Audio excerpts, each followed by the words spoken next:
今天我们书房准备做一个大工程，安装空调。看，现在书房全都给做了防护，怕给弄脏了墙。就是这个位置，然后边上做了吊顶，空调的位置就很小了，然后打眼的位置可能有点高，不知道做上出风空调能不能实现。如果不能实现的话，还得重打个眼。而且我们是2个空调，买了一个空调支架。 下面放一个，上面放一个，也不知道能不能放进去。下边是减震垫，2个师傅一起开干。这是新的空调外机，外边有一个之前的，要先把这个移出来，然后再放个支架，再把2个放上去。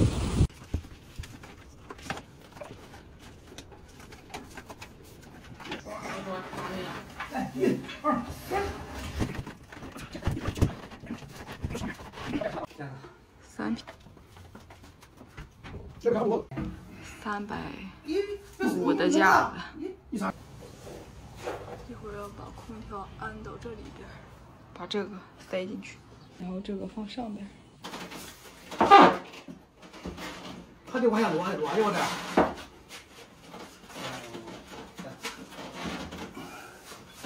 拉上啊，别拉呀，走。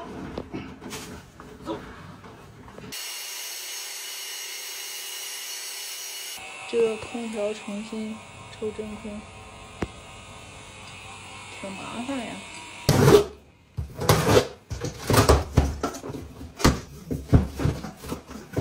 也不知道上出风口好不好用。好用，挺多用的。去年才有的不是？对，装这玩意儿挺多的。你知道这个适合什么？就是房子垒着适合用。啊，对。买的是个白色。 哦，安上了。它那个是上出风口，现在在抽真空呢。小米上出风口空调安装完成，最终还是买了这款。开机，看看它上面那个盖儿，它就是这样的，它是下面比上面会窄一点。它这个空调整体。 感觉挺大的。简单给大家分享分享我们为什么买这个上出风啊？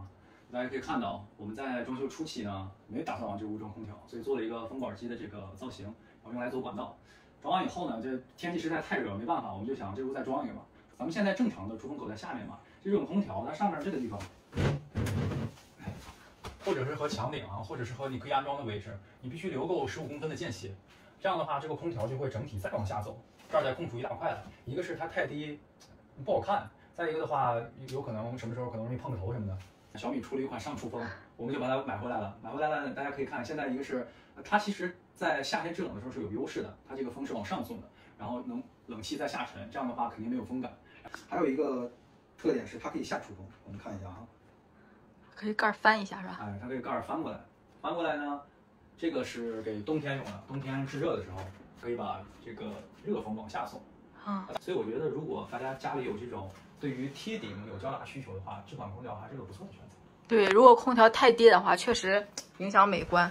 现在这么看，你看跟床的距离其实就挺近的。然后我们还重新打了一个眼儿，之前的眼儿也因为这个有吊浪费了，之前的眼儿也不合适了，得补一下。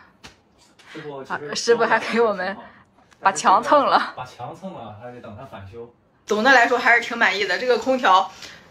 3秒制冷，不能1秒制冷，1秒有点太夸张了，3秒制冷，就是开开以后直接就有凉风了，还是挺好用的。